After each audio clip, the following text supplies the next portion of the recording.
काही चित्रपट असे असतात की सुरुवातीला आपल्याला पुढे काय होणार हे आधीच कळतं, पण शेवटी चित्रपट असे वळण घेतो की सगळे अंदाज चुकतात. अगदी असाच अनुभव देणारा वध 2 हा सिनेमा आहे. नुकताच OTT वर वध 2 हा सिनेमा बघितला.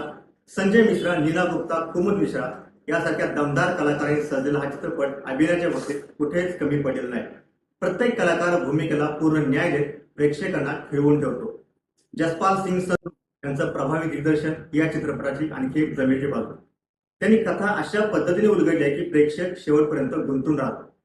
कथानकाची सुरुवात 1994 पासून होते, जिथे मंजू देवी म्हणजे नीना गुप्ता हिला दुहेरी खुनाच्या आरोपाखाली 28 वर्षाची शिक्षा सुनावली जाते.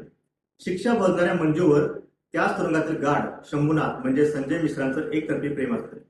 शंभू तुरुंगातील भाजीपाला चोर बाहेर विकतो आणि त्या पैशातून मंजूला मदत करत असतो. या नात्यातील साधेपणा आणि न बोलता व्यक्त होणाऱ्या भावना हवारपणे उलगडल्या आहेत. दरम्यान तुरुंगात नवीन अधीक्षक म्हणून प्रकाश सिंह म्हणजे कुमुद मिश्रा पदभार सांभाळतो. दुसऱ्या बाजूला केशव नावाचा बिघडलेला कैदी हा तरुण कैदी नैना म्हणजेच योगिता बिहानीकडे वाईट नजरेने पाहू लागतो.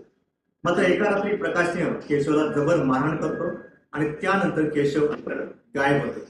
या घटनेमुळे तुरुंगात खळबळ उडते. याच्या तपासासाठी इन्स्पेक्टर आतिश सिंह येतो आणि पुढची कथा केशवचा शोध आणि त्याच्यासोबत नेमकं काय घडतं यावरती करते. हा चित्रपट पारंपरिक मसाला पद्धतीचा अजिबात नाही. सुरुवातीला त्याचा वेग थोडा संत वाटू शकतो, पण एकदा कथेने गती घेतली की तिची पकड जबरदस्त होते आणि सस्पेन्स टिकून राहतो. शेवट असा उलगडतो की प्रेक्षकांच्या सगळ्या कल्पना चुकीच्या ठरतात. याच ठिकाणी चित्रपट खऱ्या अर्थाने प्रभाव पाडतो आणि प्रेक्षकांना थक्क करून सोडतो. अभिनयाच्या बाबतीत बोलायचं झालं तर नीना गुप्ता प्रत्येक दृश्यात अप्रतिम आहे. त्या फारसं न बोलता केवळ चेहऱ्यावरील हावभावाने प्रभाव टाकतात. संजय मिश्रा पूर्ण चित्रपटवर अतिशय साधे, निरागस आणि मनाला भिडणारे वाटतात. कुमुद मिश्रा स्क्रीनवर आले की लक्ष वेधून घेतात. अमित के सिंह यांनीही कमी संवादात प्रभावी अभिनय करत आपली छाप पाडली आहे.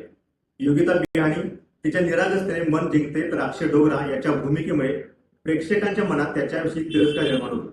एकंदरीत खऱ्या अर्थाने सिनेमावर प्रेम करणाऱ्यांनी हा चित्रपट नक्की पाहावा असा आहे. तुम्ही बघितला का वध 2 हा सिनेमा? कमेंट करून सांगा आणि स्टुडंट म्हटलं सबस्क्राईब करायला विसरू नका.